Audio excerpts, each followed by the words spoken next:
সিভিকদের দিয়ে রাজ্য চালাচ্ছে, যাদের কোনো হাইট নেই ওয়েট নেই, এই ফালতু সরকার দিয়ে এইটাই সম্ভব। এই যেমন আমি প্রতীকে রেখেছি, এটা আমার ছেলে, আমার একটা ছেলে আর বাবা একসাথে পরীক্ষা দেওয়ার মতো পরিস্থিতি তৈরি হচ্ছে পশ্চিমবঙ্গের বুকে। পিআইবির গাফিলতি আছে, গাফিলতি না থাকলে কোশ্চেনগুলো বাইরে আসতো না, তাই এটা ঘুঘুর ভাষা দিয়ে পিআইবিকে বোঝানো যাচ্ছে। মানে চরম বৃহত্তর এবং আমরণ অনশন পর্যন্ত হবে। আপনারা দেখছেন বাংলাহান। এই মুহূর্তে আমরা দাঁড়িয়ে রয়েছে মহামিছিল। এই মহামিছিল চাকরি প্রার্থীদের দীর্ঘদিন ধরে পুলিশি পরীক্ষায় যে নিয়ম বন্ধ রয়েছে, এছাড়াও পুলিশি পরীক্ষার আগে যেভাবে প্রশ্নপত্র ফাঁস হয়ে যাচ্ছে, সেই সমস্ত অভিযোগ নিয়ে আজকে রাজপথে মহামিছিলে সামিল হয়েছেন সারা রাজ্য থেকে আসা পরীক্ষার্থীরা। তাদের সাথে একটু কথা বলে নেওয়ার চেষ্টা করবো। কি দাবি রয়েছে? আমাদের দাবিটা আমাদের 8 মাসের বেশি হয়ে গেল, এখনো পর্যন্ত পিআরবি কোনো আমাদের পুলিশের রিক্রুটমেন্ট হয়েছে, তার কোনো রিক্রুটমেন্টের কোনো নোটিশ দেয়নি। তো এই দাবিতে আমরা পথে নেমেছি এবং অতি সত্বর আমাদের এই নোটিফিকেশনটা দিক যে কবে আমাদের এই পরীক্ষা হবে এবং ওবিসি নিয়ে যে ঝামেলাটা পাকানো হয়েছে, ওবিসি নিয়োগ নিয়ে সেই ওবিসি নিয়োগ অতি সত্বর সেটা সরানো হোক। অলরেডি এসসি এসটি ওবিসি যে কোটাটা রয়েছে, তারপরেও সিভিক ভলেন্টিয়ার, এতে আমাদের যে বেকার যুবক যুবতীরা রয়েছে, এতে আমাদের দিনের পর দিন বয়স পার হয়ে যাচ্ছে, অথচ কিন্তু আমরা চাকরির দাবিতে কোথাও কি একেবারে হাইকোর্টের একেবারে ঊর্ধ্বে গিয়ে বারবার আপনাদেরকে ইচ্ছে করে অসুবিধার মধ্যে? এটা অবশ্যই মুখ্যমন্ত্রীর একটা সাধারণ জিনিস, কারণ আমরা বারবারই দেখছি এই কেসটা নিয়ে যখনই কোর্টে শো করা হচ্ছে তখনই দেখছি আমাদের সঠিকভাবে আমরা বিচারটা পাচ্ছি না। এটা অবশ্যই এটা ইচ্ছা করে জিনিসটা করা হচ্ছে। আজকে আমরা কেন এই রাস্তায় নামবো? আমরা তো আমাদের জিনিসটা বুঝে নেব। তো এটাই আমাদের দাবি যে আমাদের দাবি মানতে হবে, অতি সত্বর আমাদের স্বচ্ছ নিয়োগ চাই। এবং আরেকটা জিনিস আমরা দেখছি, মানে প্রত্যেক পরীক্ষায় প্রশ্ন ফাঁস হচ্ছে, এই জিনিসটা এতে আমাদের যে ছাত্রছাত্রী সমাজটা রয়েছে এতে আমরা ভেঙে পড়ছি। কারণ আমরা এত কষ্ট করে পড়াশোনা করছি, শেষে গিয়ে যদি দেখি যে আমাদের প্রশ্নপত্র ফাঁস হয়ে যাচ্ছে, তাহলে আমাদের এই পড়াশোনার কোনো দাম থাকছে না। আমরা অতি সত্বর সিবিটি পরীক্ষা চাই, এটাই আমাদের দাবি। দিদি, বারবার পথে নেমেছেন আপনারা, এখনো পর্যন্ত নামতে হচ্ছে? হ্যাঁ, এখনো নামতে হচ্ছে।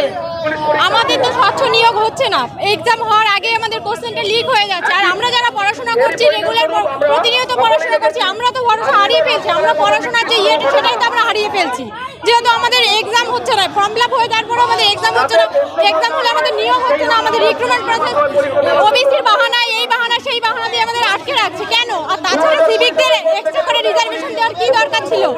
ওটা না, এমনি আমরা যারা পড়াশোনা করছি। বারবার যখন সুপ্রিম কোর্টে সিভিক প্রশ্নের মুখে পড়তে হয়েছে রাজ্যকে, তেমনি আজকে আবারও একবার সিভিক এবং পুলিশের নিয়োগে যে দুর্নীতি রয়েছে, সেই দুর্নীতির যে চিত্র, সেই চিত্র আরও একবার চোখে আঙুল দেখিয়ে প্রশাসনকে দেখিয়ে দিল আজকের এই মহামিছিল।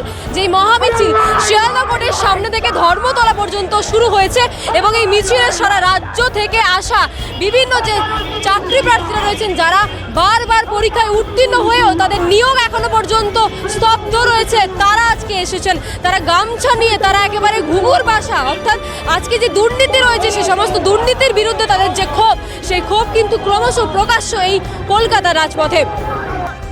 আমরা একজন স্টুডেন্ট, আমরা দীর্ঘ 8 মাস ধরে ফর্ম ফাইল করেছি, কোনো পরীক্ষা হয় না। পরীক্ষার দাবিতে আমরা আজকে রাজপথে নেমেছি। আমাদের সরকার অবিলম্বে পরীক্ষা চাই, কারণ ওবিসি একটা ফালতু কেস নিয়ে ডেটের পর ডে যার কোনো মীমাংসা হচ্ছে না। আর এই যে সিভিকদের দিয়ে রাজ্য চালাচ্ছে, যাদের কোনো হাইট নেই ওয়েট নেই, এই ফালতু সরকার দিয়ে এইটাই সম্ভব। আমাদের দীর্ঘ নিয়োগ হচ্ছে না, আমরা অবিলম্বে নিয়োগ চাই, অবিলম্বে ডেট চাই। ভবিষ্যতে কি আবারও নামবেন? হ্যাঁ, অবশ্যই আবারও নামবো, অবশ্যই নামবো। অফিস নাটক আর কতদিন শুনবো আমরা? ভবিষ্যতে অবশ্যই নামবো, পরীক্ষা ডিসেম্বরেই চাই আমরা। আগেও পথে নেমেছেন, আজকেও পথে নামছেন, সরকারের উদ্দেশ্যে কি বলবেন? দেখুন, পশ্চিমবঙ্গেতে পুলিশ রিক্রুটমেন্ট বোর্ড, ঠিক আছে, একটা প্রহসন করছে আমাদেরকে নিয়ে। কোনো রকম বাধা না থাকা সত্ত্বেও শুধুমাত্র অজুহাত দিকে আমাদের পরীক্ষাগুলো আটকে রেখেছে বছরের পর বছর, ঠিক আছে। তো তার বিরুদ্ধে আমরা আগেও রাস্তায় নেমেছিলাম, এবারেও নেমেছি, ঠিক আছে। তো ক্লিয়ার কাট আমরা পুলিশ মন্ত্রীকে জানাতে চাই যে আমরা কিন্তু ঘরে বসে থাকবো না, আমরা আরও বৃহত্তর আন্দোলনের দিকে যাব। আমাদের এই বছরেই কিন্তু পরীক্ষা চাই, ঠিক আছে। দেখতে পাচ্ছি আপনি একটা প্রতীকী কোনো রকম রূপ ধারণ করেছেন, কি বোঝাতে চাইছেন? দেখুন, বোঝাতে চাইছি যে বছরের পর বছর শুধু মিথ্যা প্রতিশ্রুতি দিয়ে আমাদেরকে রেখে দিয়েছে, ঠিক আছে। তো বাংলার ঘরে ঘরে ছেলেরা এমন রয়েছে যাদের বয়স পেরিয়ে যাচ্ছে, যাদের মা বাবাকে তারা কিন্তু ঠিকঠাক রাখতে পারছে না, তাদের স্বপ্নগুলো ভেঙে যাচ্ছে।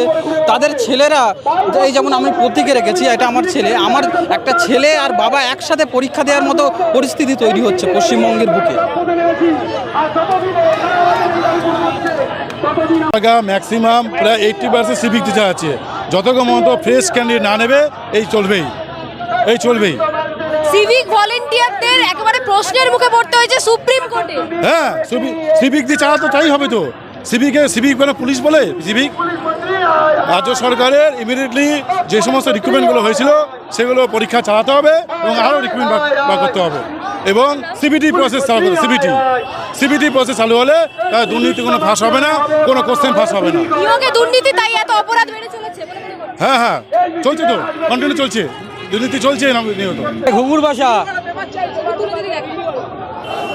কি ঘুঘুর ভাষা দিয়ে কি বলতে চাইছেন? পিআইবির গাফিলতি আছে, গাফিলতি না থাকলে কোশ্চেনগুলো বাইরে আসতো না, তাই এটা ঘুঘুর ভাষা দিয়ে পিআইবিকে বোঝানো যাচ্ছে। পেপার কি আজকে কি দাবি?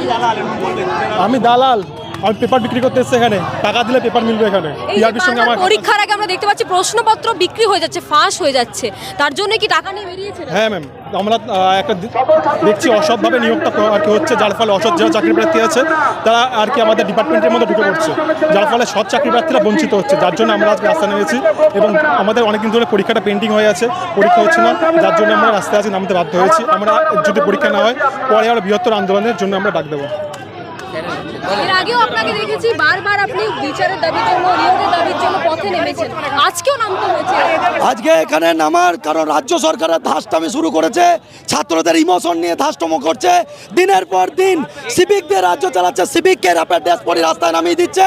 পুজো পার্বণে প্রচুর র্যাপকে সিভিককে দেখি যে তারা র্যাপের ড্রেস পরে বেড়াতে। আপনাদের দাবি তার মধ্যে আরজিকরের কাণ্ড, যেখানে সিভিক একজন ধৃত। একদম, সেখানে আজকে সিভিকদের রাজ্য চালাইলে তো এরকমই হবে। আজ আর্য করে এখানে এরপরে আর অন্যান্য জায়গাতে এরকম ধরনের কাণ্ড দেখা যাবে। আজকে অবিলম্বে পুলিশের নিয়োগ চাই। আজকে দিনের পর দিন অফিসের মিথ্যা জিনিস দেখিয়ে দিনের পর দিন রাজ্য আমাদেরকে পরীক্ষা ডেট পেঁচাচ্ছে, কিন্তু এইরকমভাবে পরীক্ষা ডেট পেঁচাইতে এরকমভাবে মানুষের ধৈর্য আজকে ভেঙে গেছে। আজকে যতবার পরীক্ষা নেওয়ার কথা বলে পুলিশ বলে, আমাদের মুখ্যমন্ত্রী বলছে যে ওবিসি কেস না মিটলে তোমাদের কোনো পরীক্ষা হবে না। তাহলে একই জায়গায় পিএসসি কি করে পরীক্ষা নিচ্ছে যেখানে পিআরবি পারছে না? আমি রাজ্য সরকারকে একজন শিক্ষক হিসাবে এটা বলছি যে আজকে 2000 ছেলে রাস্তায় নেমেছে, পরবর্তীতে 2 লক্ষ ছেলে রাস্তায় নামবে। আপনি প্রস্তুত থাকুন, এর পরিণাম আরো খারাপ হবে। আরো ভবিষ্যতে বৃহত্তর আন্দোলন, বৃহত্তর মানে চরম বৃহত্তর এবং আমরণ অনশন পর্যন্ত হবে। বাংলা হান্টের আরও খবর দেখতে নজর রাখুন। বাংলা খবর মানেই বাংলা হান্ট।